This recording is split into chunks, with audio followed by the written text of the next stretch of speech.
ادیبہ فرید نے لاہور سے پوچھا ہے، کیا رسول اللہ صلی اللہ علیہ وسلم کے والدین مسلم تھے؟ کیا حضور صلی اللہ علیہ وسلم کے والدین کو جنت ملے گی جبکہ اس وقت اسلام نہیں آیا تھا اور وہ حضرت عیسیٰ علیہ السلام کے مذہب کو بھی فالو نہیں کرتے تھے؟ محترمہ اریبہ فرید صاحبہ، نبی صلی اللہ علیہ وسلم کے والدین کا مسئلہ بہت حساس ہے۔ اس بارے میں بخاری مسلم میں احادیث موجود ہیں، آپ ڈائریکٹ انہی احادیث کو دیکھ لیں، اور بہتر یہ ہے کہ اس مسئلے پر تبصرہ نہ کیا جائے، اس کا ہماری عملی زندگی سے کوئی تعلق نہیں ہے، تو اس لیے میں آپ کے اس سوال کا جواب دینے سے قاصر ہوں۔ ہمیں اپنی فکر کرنی چاہیے، اپنے والدین کے بارے میں سوچنا چاہیے، ان کے لیے دعا کرنی چاہیے، اس پر ہمیں اللہ کا شکر ادا کرنا چاہیے کہ ہمارے والدین کی ایمان پر موت واقع ہوئی ہے۔ باقی نبی کے والدین کا مسئلہ بہت سینسٹیو ہے، بہت حساس ہے، اور شاید اگر ہم اس پہ تبصرہ کریں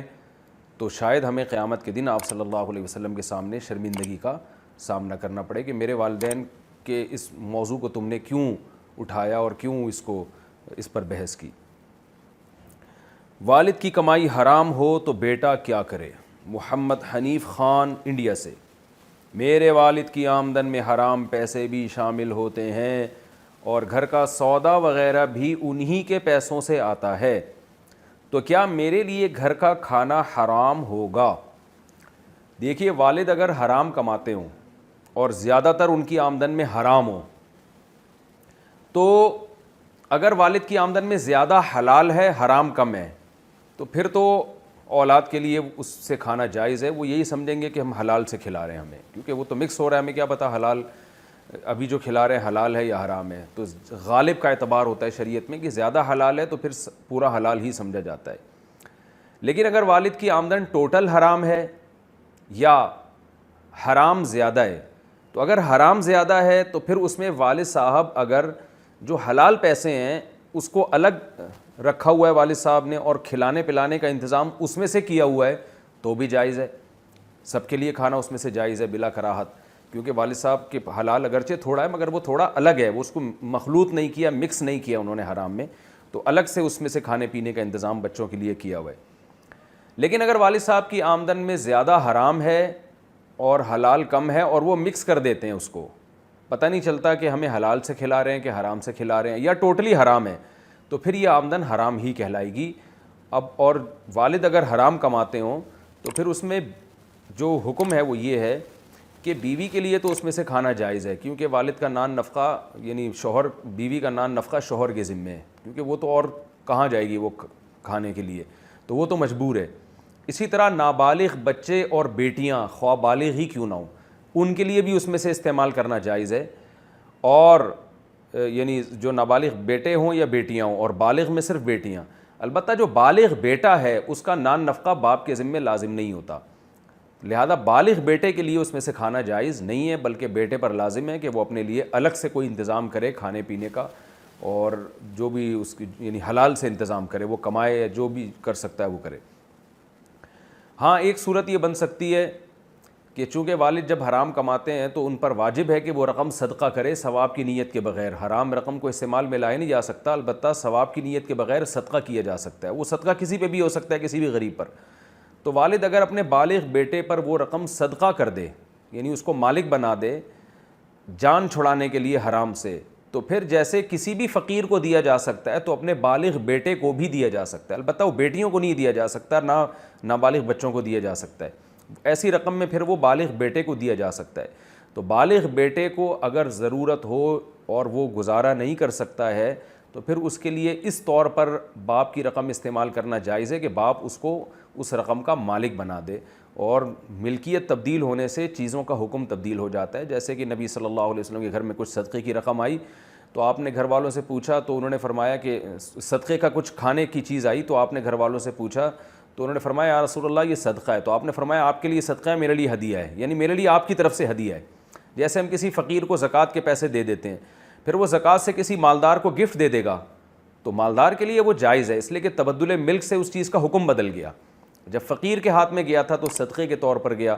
پھر فقیر نے جب مالدار کو دیا تو وہ گفٹ کے طور پر دیا ہے، تو چیز وہی ہے لیکن اس کی نوعیت تبدیل ہو گئی۔ تو یہاں بھی ایسا ہی ہے کہ باپ اگر حرام کما رہا ہے تو وہ حرام مال بطور تملیک یعنی مالک بنا دے وہ بیٹے کو اس نیت کے ساتھ کہ یہ حرام مجھ پر ویسے ہی صدقہ کرنا واجب تھا، تو میں اپنے بیٹے کو اس حرام سے جان چھڑانے کے لیے اس کا مالک بنا رہا ہوں، تو یہ ضرورت کے وقت اس کی گنجائش ہے۔ لیکن بہرحال یہ کوئی اچھا کام نہیں ہے، ایک تدبیر اختیار کی جا رہی ہے، ہیلہ اختیار کیا جا رہا ہے جو شریعت کے مزاج کے بہرحال یہ خلاف ہے۔ تو اس لیے بالغ بیٹے کو بہرحال یہ چاہیے کہ وہ خود کمائے، خود کھائے اور اپنے لیے الگ انتظام کرے، باپ کی حرام آمدن سے فائدہ نہ اٹھائے، وہ چاہے وہ صدقے کے طور پر ہو، چاہے وہ گھر میں نان نفقے کے طور پر ہو۔ نان نفقے کے طور پر اگر وہ کھلا رہا ہے بچوں کو، وہ تو بالغ اور بیٹے کے لیے ویسے ہی جائز نہیں ہے۔ دوسری بات یہ کہ بیٹیوں کے لیے یا بیٹی کے لیے یا بیوی کے لیے جائز ہے، تو جائز تو ہے، مگر ان پر یہ لازم ہے کہ وہ اپنے عورت اپنے شوہر کو اور بچے اپنے والد کو سمجھاتے رہیں کہ آپ ہمیں حلال سے کھلائیں، آپ ہمیں حرام سے نہ کھلائیں، کیونکہ نہی عن المنکر بہرحال یہ ضروری ہے۔ تو عزت کے ساتھ، احترام کے ساتھ والد صاحب کو یہ مسئلہ بتایا جائے کہ آپ حرام کمانا چھوڑ دیں، آپ ہمیں حلال سے کھلائیں، حلال کی برکات ہوتی ہیں اور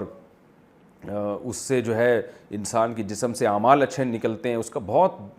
دور اثرات ہوتے ہیں۔ تو اس لیے اپنی اولاد کو بھی حلال سے کھلانا چاہیے، اپنے بیوی کو بھی حلال سے کھلانا چاہیے، لیکن بہرحال شرعی حکم کیا ہے، فقہی حکم کیا ہے، وہ میں نے بتا دیا کہ مجبوری میں بیوی کے لیے، نابالغ بچوں کے لیے اور بیٹیوں کے لیے استعمال جائز ہے، بالغ بیٹے کے لیے جائز نہیں ہے جب تک کہ وہ صدقہ نہ کر دے، اور وہ بھی اس صورت میں کہ بیٹے خود کما نہ رہا ہو، یعنی کما سکتا نہیں ہے بیٹا، یا کما نہ رہا ہو، کوئی جاب نہیں مل رہی ہو، مجبوری کی حالت ہو، ورنہ بالغ بیٹے پر بہرحال یہ لازم ہے کہ وہ اس سے اپنی جان چھڑائے اس حرام سے، اور کوئی جاب تلاش کرے، کچھ کمانے کی کوشش کرے۔ سلام کرتے وقت ہاتھ سے اشارہ کرنا کیسا ہے؟ جب میں سلام کرتا ہوں تو میرا ہاتھ خود بخود ماتھے پر اور سینے پر چلا جاتا ہے، کیا ایسا کرنا جائز ہے یا نہیں؟ ذیشان عالم انڈیا سے۔ ذیشان بھائی، نبی صلی اللہ علیہ وسلم کی حدیث ہے عمرو بن شعیب عن ابیہ عن جدہ والی سند سے کہ رسول اللہ صلی اللہ علیہ وسلم نے فرمایا لا تشبہوا الیہود والنصارى، کہ یہود و نصارہ کے ساتھ مشابہت مت کرو۔ یہود و نصارہ اشارے سے سلام کرتے ہیں، تو ہمیں منع کیا گیا کہ ہم اشارے سے سلام کریں، لہذا کوئی شخص جب آپ کے سامنے موجود ہے تو آپ پراپر اس سے مصافحہ کریں، صرف اشارہ کرنا یہ ٹھیک نہیں ہے۔ البتہ دور اگر آپ ہوں، مصافحہ کرنا آپ کے لیے ممکن نہ ہو، تو پھر زبان سے آپ نے سلام کر دیا تو یہ شو کرنے کے لیے کہ میں نے آپ کو سلام کیا ہے، تو پھر ایسی صورت میں دور سے ہاتھ سے اشارہ کرنے کی گنجائش ہے، کیونکہ آواز وہ سن نہیں رہا ہے، تو ہاتھ کے اشارے سے اس کو یقین ہو جائے گا کہ آپ نے اس کو سلام کیا۔ تو دور اگر ہیں تو ہاتھ کا اشارہ کر کے سلام بھی زبان سے نکالیں اور ہاتھ کا اشارہ بھی کر سکتے ہیں۔ قریب اگر موجود ہیں تو ہاتھ کا اشارہ کرنا ٹھیک نہیں ہے، پراپر آپ اس سے مصافحہ کریں اور زبان سے سلام کریں۔ ایک مٹھی سے کم داڑھی رکھنا جائز ہے؟ فیصل صاحب یو پی سے۔ کیا ایک مٹھی سے کم داڑھی رکھ کر ہم گناہ سے نکل سکتے ہیں؟ نہیں نکل سکتے جناب فیصل صاحب، رسول اللہ صلی اللہ علیہ وسلم کی صحیح حدیث ہے بخاری اور مسلم کی، خالف الیہود والنصارى اعفوا اللحى وقصوا الشوارب، فرمایا داڑیاں بڑھاؤ اور مونچھیں گھٹاؤ۔ تو داڑھی رکھنے کا حکم نہیں ہے، بڑھانے کا ہے، تو اس لیے بعض علماء تو کہتے ہیں بالکل بڑھا دو، چھوڑ دو اپنے حال پہ، لیکن جمہور اس کے قائل ہیں کہ ایک مٹھی سے زیادہ آپ بال کاٹ سکتے ہیں، اور اس کی دلیل عبداللہ بن عمر رضی اللہ تعالیٰ عنہ کا عمل ہے کہ وہ ایک مٹھی سے زیادہ بال کاٹ دیا کرتے تھے اور کوئی صحابی ان پر اعتراض نہیں کرتے تھے۔ تو کم سے کم حد جو ہے داڑھی کی وہ ایک مشت ہے، یعنی یہاں سے بھی جیسے آپ یہاں سے بال پکڑیں گے تو یہاں بھی ایک مٹھی، یہاں سے بھی، اور ہر طرف سے، تو کم سے کم مٹھی میں بال آنے چاہیے وہ آپ کے اتنے ہوں، اس سے کم کاٹنا جائز نہیں ہے، ناجائز ہے، حرام ہے۔ البتہ یہ ضرور ہے کہ بالکل کلین شیو سے بہتر ہے کہ، اور نہ رکھنے سے بہتر ہے کہ چھوٹی داڑھی رکھ لیں، گناہ تو پھر بھی ہوگا مگر کم درجے کا ہوگا، کیونکہ اگر بالکل کلین شیو ہو جاتے ہیں تو پھر اس میں عورتوں سے مشابہت کا گناہ بھی ہے، اگر چھوٹی داڑھی رکھتے ہیں تو ایک گناہ سے بچ جائیں گے، خواتین سے مشابہت والے گناہ سے بچ جائیں گے، البتہ داڑھی بڑھانے والا جو حکم ہے نبی صلی اللہ علیہ وسلم کا، اس کی مخالفت پھر بھی ہوگی۔ قرب قیامت میں ایک مرد کے ماتحت 40 عورتیں کیسے ہوں گی؟ عائشہ صاحبہ نے گوجرانوالا سے پوچھا ہے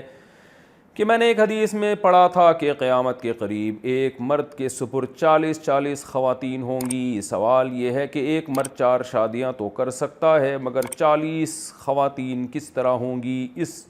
حدیث کے بارے میں وضاحت کریں۔ جی ہاں، یہ بھی صحیح حدیث ہے کہ آپ صلی اللہ علیہ وسلم نے فرمایا کہ قرب قیامت میں اتنی عورتوں کی تعداد ہو جائے گی کہ ایک مرد اور 40، اور ایک روایت میں 50 عورتیں بھی ہیں۔ تو سوال پیدا ہوتا ہے یہ 4 شادیاں کر کے بھی پوری نہیں ہوں گی. اس کا جواب یہ ہے کہ یہ ہوگا اس لیے کہ مردوں نے شادیاں کرنا چھوڑ دی ہوں گی, قرب قیامت میں زنا بڑھ جائے گا. قرآن مجید میں ہمیں یہ پتہ چلتا ہے کہ جب کوئی قوم من حیث القوم نیک عمل کرتی ہے تو اللہ تعالیٰ من حیث القوم اس میں لڑکوں کی تعداد بڑھاتے ہیں. جیسے نوح علیہ الصلاۃ والسلام نے اپنی قوم سے کہا تھا کہ تم توبہ کرو, گناہوں سے بچو, یمددکم باموال و بنین, اللہ تمہیں مال سے اور بیٹوں سے طاقت دے گا, یعنی نرینہ اولاد کا ریشو بڑھائے گا. دیکھیے کسی فرد واحد کے ہاں زیادہ بیٹیاں ہونا یہ اس شخص کے گنہگار ہونے کی بالکل بھی دلیل نہیں ہے. بہت بڑے بڑے بزرگان دین ہیں جن کے بیٹیاں زیادہ ہیں, بیٹے ہوا ہی نہیں ان کے. خود ہمارے نبی صلی اللہ علیہ وسلم جو اللہ کے حبیب تھے, آپ کو اللہ نے بیٹیاں دی ہیں. تو یہ کوئی علامت نہیں ہے کہ آپ کی بیٹیاں زیادہ ہیں, تو یہ کوئی گنہگار ہونے کی علامت نہیں ہے, بلکہ اللہ کی رحمت ہے. حدیث میں آتا ہے جس نے 3 بیٹیوں کی کفالت کی اس کے لیے میں جنت کی ضمانت لیتا ہوں. لیکن من حیث القوم لڑکیوں کا ریشو بہت زیادہ بڑھ جانا, اس سے وہ قوم کمزور ہو جاتی ہے, کیونکہ نسل بڑھتی ہے لڑکوں سے. جب آپ کے ہاں مردوں کی تعداد زیادہ ہوگی تو آپ مجبور ہوں گے دوسری قوم میں نکاح کرنے پر, تو اس قوم کی عورتوں سے آپ نکاح کر کے آپ کی نسل بڑھے گی اس سے. لیکن اگر آپ کے عورتوں کی تعداد زیادہ ہو جائے اور مرد کم ہو جائیں تو اس سے آپ معاشی سطح پہ بھی کمزور ہوتے ہیں اور ڈیفنس کے سطح پہ بھی آپ کمزور ہوتے ہیں. کیونکہ ظاہر ہے جو مرد جس طرح فوج میں بھرتی ہو کے میدان جنگ میں لڑ سکتے ہیں اس طرح عورتیں نہیں لڑ سکتی. یہی وجہ ہے کہ فرعون قرآن مجید میں آتا ہے کہ یذبح ابناءہم ویستحیی نساءہم. فرعون کیا کرتا تھا, بنی اسرائیل پہ جب ظلم کرتا تھا تو مردوں کو قتل کرتا تھا اور عورتوں کو چھوڑ دیتا تھا, کیونکہ اس سے وہ قوم من حیث القوم کمزور ہو جاتی ہے. تو جب قرب قیامت میں گناہ بڑھ جائیں گے, جن گناہوں میں یہ بھی ہوگا کہ لوگ نکاح کرنا چھوڑ دیں گے, تو پھر اللہ عورتوں کی تعداد بڑھانا شروع کریں گے, کیونکہ اس سے مسائل بڑھیں گے بہت زیادہ. اور زنا جو ہے وہ, جیسے میں لوگوں سے آج بھی کہتا ہوں کہ جو فیملی پلاننگ کا جو جب سے یہ ہمارے ہاں ایک چرچا ہوا ہے نا, جو شریعت کے اصولوں کے بالکل خلاف ہے. اسلام اس کی کوئی مہم چلانے کی آپ کو اجازت نہیں دیتا کہ نسل کو روکا جائے, کیونکہ یہ تو اللہ تعالیٰ انسانوں کو پیدا کر رہا ہے. اور وقدر فیہا قواتہا, قرآن میں اللہ تعالیٰ کا ارشاد ہے کہ ہم نے انسانوں کی خوراک کا پہلے ہی زمین میں بندوبست کر دیا ہے. تو یہ اللہ پہ الزام ہے کہ وہ انسانوں کو پیدا کر رہا ہے مگر خوراک کا اس نے انتظام کیا نہیں. لیکن آپ دیکھیں شریعت کے خلاف جب فیملی پلاننگ کا یہ رواج ہمارے معاشرے میں بڑھا ہے تو اس کا نقصان کیا ہوا کہ اس سے لڑکیوں کا گروتھ ریشو غیر معمولی بڑھ رہا ہے. کیسے بڑھ رہا ہے کہ جس جوڑے کے ہاں شادی شدہ جوڑے کے ہاں 2 لڑکے یا ایک لڑکا ایک لڑکی پیدا ہو گئے تو وہ تو نسل روک لیتے ہیں. لیکن جس کے ہاں پہلی دفعہ لڑکی پیدا ہوئی, پھر دوبارہ لڑکی پیدا ہوئی, پھر تیسری دفعہ لڑکی پیدا ہوئی, تو وہ لڑکے کی لالچ میں نسل بڑھاتا ہے. تو لڑکیوں کا ریشو تو 6-7 تک چلا جاتا ہے, پھر جا کے کسی کے لڑکا ہو گیا تو ہو گیا, نہیں ہوا تو روک لیتا ہے نسل. لیکن لڑکوں کا ریشو زیادہ نہیں بڑھتا, لڑکے 1-2 ہو گئے تو لوگ روک لیتے ہیں نسل. تو لڑکے کی لالچ میں لڑکیاں زیادہ پیدا ہو رہی ہیں, لڑکی کی لالچ میں لڑکے زیادہ پیدا نہیں ہو رہے. گراؤنڈ ریئلٹی ہے. تو اب چائنا میں اور انڈیا میں تو انہوں نے اس کا حل تلاش کر لیا ہے, کیونکہ وہاں بھی فیملی پلاننگ کا بھرپور رواج ہے. مگر انہوں نے اس ٹینشن سے بچنے کا جو حل تلاش کیا ہے, وہ ٹینشن کیا میں دوبارہ بتا دوں کہ گروتھ ریشو نیچرل نہیں رہا ہے. لڑکیوں اور لڑکوں کی پیدائش کا جو ریشو ہے وہ نیچرل نہیں ہے. نیچرل تو یہ ہے کہ کسی کے یہاں 6 لڑکے پیدا ہو گئے تو کسی کے ہاں 6 لڑکیاں پیدا ہو گئیں, اس فیملی میں 8 لڑکے پیدا ہو گئے تو اس فیملی میں 8 لڑکیاں پیدا ہو گئیں. یہ قدرت کی طرف سے ہوتا ہے. لیکن جب آپ نسل روکیں گے تو جس کے ہاں پہلے یا دوسرے نمبر پہ لڑکا پیدا ہو گیا وہ تو روک لے گا, جس کے ہاں نہیں پیدا ہوا وہ لڑکے کی لالچ میں 6-7 لڑکیاں پیدا کر لے گا. اور یہ اتنی بڑی حقیقت ہے کہ ہمیں یاد ہے بچپن میں جگہ جگہ حکومت کی طرف سے یہ سائن بورڈ پہ یہ لکھا ہوتا تھا کہ لڑکے کی لالچ میں کنبا نہ بڑھائیں اور بیٹی بھی اللہ کی رحمت ہے, یہ لکھا ہوتا تھا.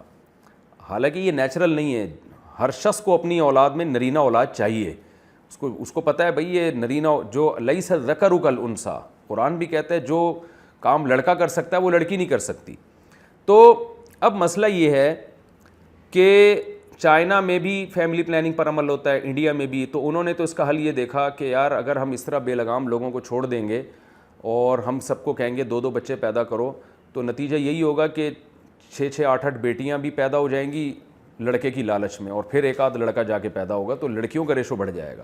تو اب انہوں نے کیا کیا کہ 2 میں جب لوگوں کو باؤنڈ کر دیا کہ 2 بچوں سے زیادہ نہیں ہو سکتے, تو پھر لوگوں نے کیا کیا جو فیملی تھی انہوں نے کہا کہ یار دیکھتے ہیں الٹرا ساؤنڈ کر کے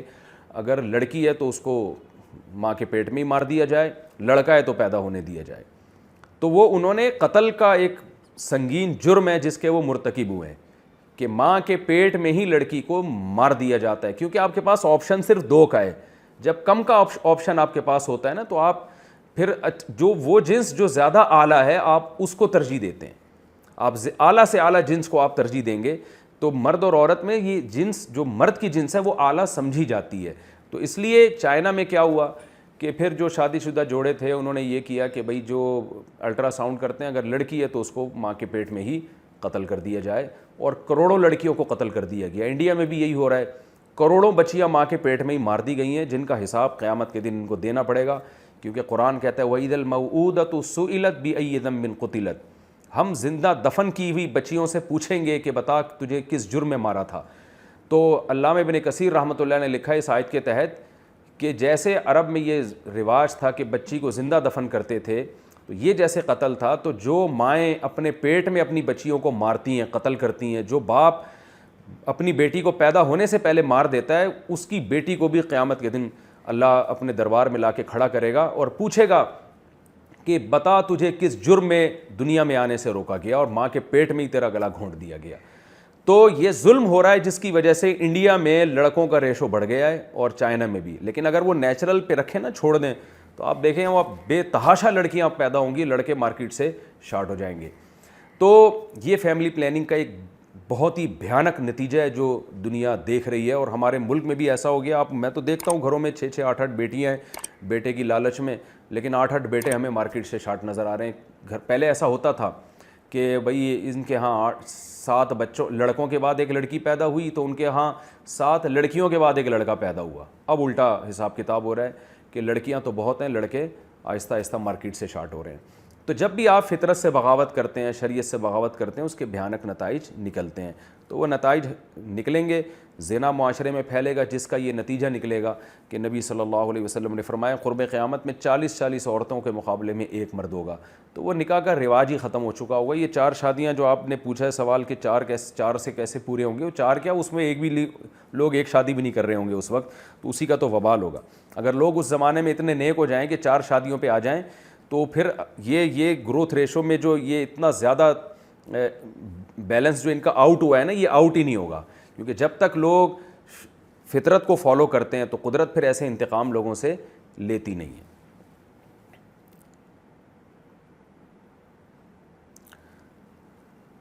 گھر میں دینی ماحول کیسے بنائیں؟ گھر میں دینی ماحول بنانے کی بہت کوشش کی مگر نہیں بنتا. اس کے لیے کیا کریں؟ حنا صاحبہ انڈیا سے, صبر کریں, دعا کریں, اور گھر میں اصول یاد رکھیں کہ کبھی بھی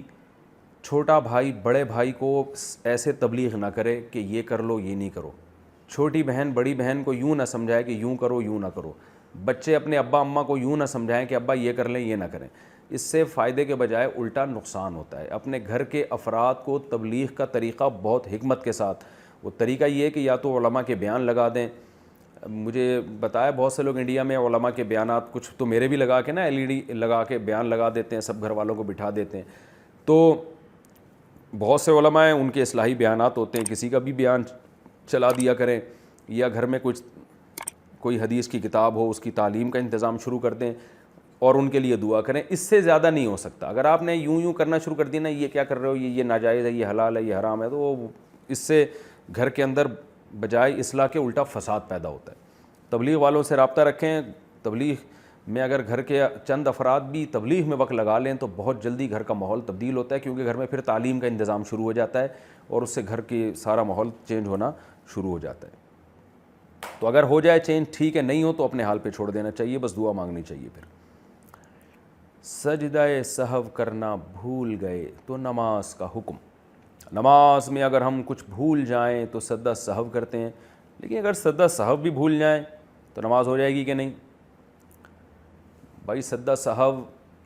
بھول گئے تو کیسے نماز ہوگی؟ وہ دوبارہ نماز واجب الاعادہ ہے, کیونکہ وہ جو آپ بھولے ہیں اس کی سزا میں سجدہ سہو, اب سزا بھی بھول گئے تو یہ تو کچھ ضرورت سے زیادہ بھولنا ہو گیا نا. تو اس کا حکم یہی ہے کہ آپ دوبارہ نماز لوٹائیں. آپ کہہ سکتے ہیں دوبارہ نماز لوٹانا اگر بھول گئے تو جب یاد آئے لوٹا لیں آپ اس کو. کسی پر قرض ہو تو زکوٰۃ ادا کرے گا؟ عمران صاحب بنگلور سے،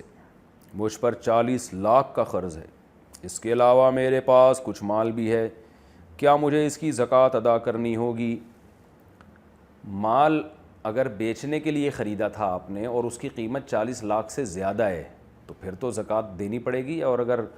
40 قرضہ زیادہ ہے اور مال کم ہے تو پھر آپ پر زکوٰۃ لازم نہیں ہے، لیکن قرضہ اتارنے کی کوشش بہرحال لازم ہے آپ پر۔ بیوی کے سر پر شفقت کا ہاتھ رکھنا، کیا بیوی کے سر پر شفقت سے ہاتھ رکھنا جائز ہے یا نہیں؟ ابو بکر ٹھٹا سے پوچھتے ہیں۔ بھائی بیوی کے سر پہ شفقت کا ہاتھ رکھیں گے تو بیگم تو خوش ہوگی۔ ہاں اگر تھوڑی میری مزاح کی عادت ہے، اس کو سیریس نہیں لیجیے گا، شفقت سے کوئی شفقت صاحب مراد ہیں، شفقت کا ہاتھ بیگم کے سر پہ رکھ رہے ہیں تو پھر بیوی کو بھی اعتراض ہوگا کہ بھائی آپ اپنا ہاتھ میرے سر پہ رکھیں، شفقت کا کیوں رکھوا رہے ہیں ہاتھ؟ تو اور اگر شفقت صاحب جو ہے بیگم کے محرم میں سے ہیں، بیگم کے چچا ہیں، ماموں ہیں، ان کا نام شفقت ہے تو پھر ان کا ہاتھ رکھوا دیں بیگم کے سر پہ۔ شفقت اگر نامحرم ہے تو بیگم کے سر پہ پھر اللہ کا واسطہ شفقت کا ہاتھ نہ رکھوائیں، اپنا ہاتھ بیگم کے سر پہ شفقت سے رکھیں آپ، معذرت کے ساتھ۔ پہلے مریض کو دیکھیں یا نماز پڑھیں؟ ڈاکٹر صاحب نے پوچھا ہے، میں ایک ہاسپٹل میں کام کرتا ہوں، اگر میں کسی مریض کو دیکھ رہا ہوں اور اس دوران نماز کا وقت ہو جائے تو مجھے نماز کے لیے جانا چاہیے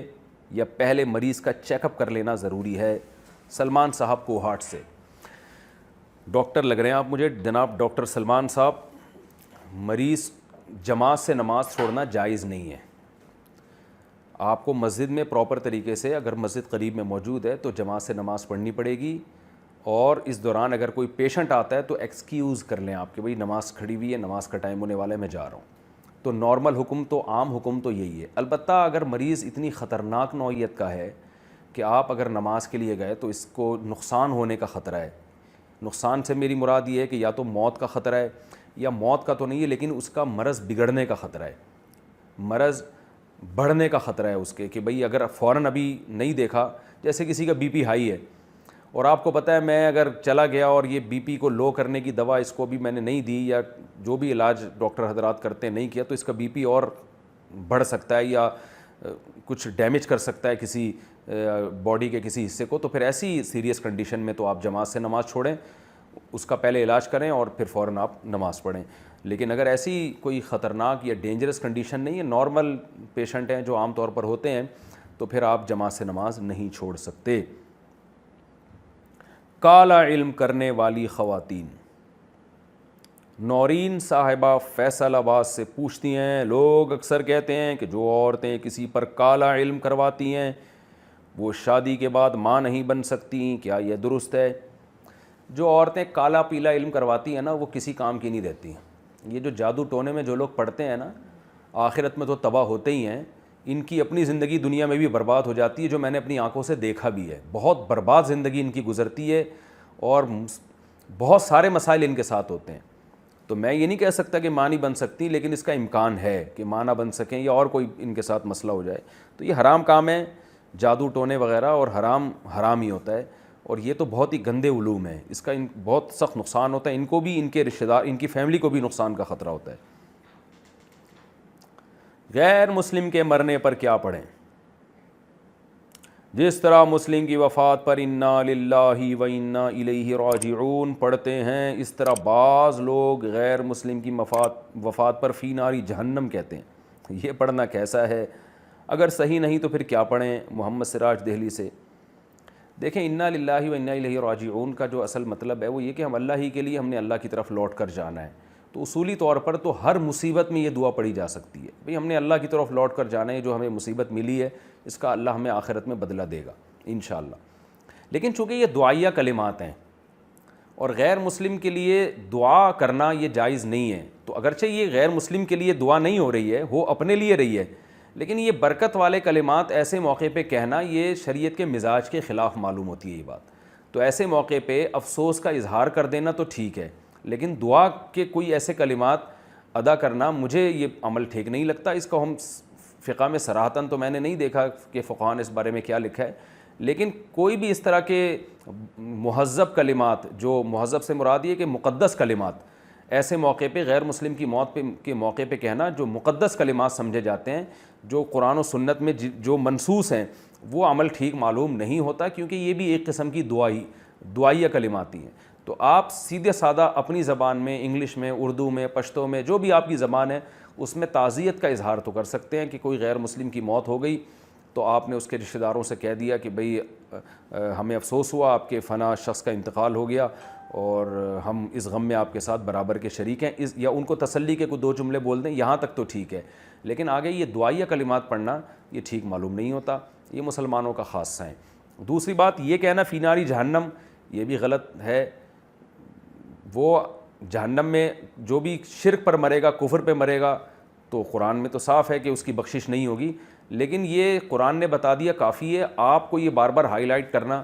یہ ٹھیک نہیں ہے، اس میں ایک قسم کی توہین ہے اور اس میں ایک خام خواہ کی دشمنی پیدا کرنے والی بات ہے۔ اب کسی کے باپ کا انتقال ہو گیا، وہ بیچارہ بیٹھا ہوا وہ رو رہا ہے، وہ چاہے وہ ہندو ہے یا کوئی بھی مشرک ہے، وہ رو رہا ہے بیٹھا ہوا میرے ابا مر گئے، آپ جا کے کہنے فی ناری جہنم، کوئی مسئلہ نہیں ہو تو جہنم میں گیا ہے، تو یہ بے موقع ایک بات ہے جو خام خواہ ایک آگ لگانے والی بات ہے۔ تو نہ فی ناری جہنم کہیں، نہ انا للہ و انا الیہ راجعون کہیں، سیدھا سیدھا نارمل طریقے سے جو ایک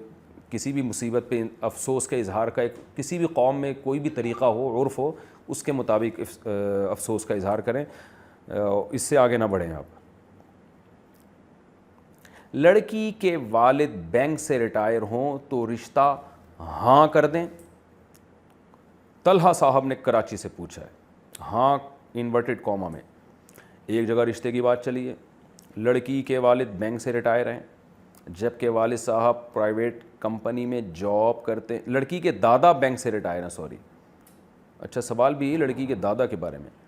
لڑکی کے دادا بینک سے ریٹائر ہیں جبکہ والد صاحب پرائیویٹ کمپنی میں جاب کرتے ہیں اور دادا کے گھر میں ہی رہتے ہیں، کیا ایسے گھر میں رشتہ کرنا ٹھیک ہے؟ بھائی سودی بینک میں کوئی بھی جاب کرتا ہو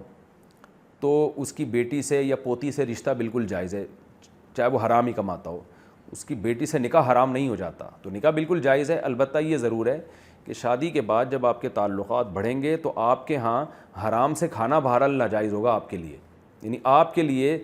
لڑکی کے دادا کے گھر جا کے یا ابا کے گھر جا کے اس آمدن میں سے کھانا جو دادا نے سودی بینک سے کمائی تھی وہ آپ کے لیے جائز نہیں ہوگا۔ تو اگر آپ کو وہ پتہ ہے کہ کیا کیا اس میں حلال ہے کیا کیا حرام ہے تو حرام سے بچیں، اگر پتہ نہیں ہے تو وہی غالب کا اعتبار ہے، دیکھا جائے گا اس گھر میں زیادہ تر حرام کا ہے یا حلال کا آ رہا ہے، اگر زیادہ حرام کا آ رہا ہے تو آپ کے لیے پھر وہاں سے کھانا جائز نہیں ہوگا۔ تو اس لیے منع کیا جاتا ہے کہ جس کی آمدن حرام ہے اس خاندان میں شادی نہ کریں، اگر کریں تو پہلے سے یہ ذہن میں سوچ کے کریں کہ ہم نے وہاں حرام سے کھانا پینا نہیں ہے، اس سے ہم نے اجتناب کرنا ہے۔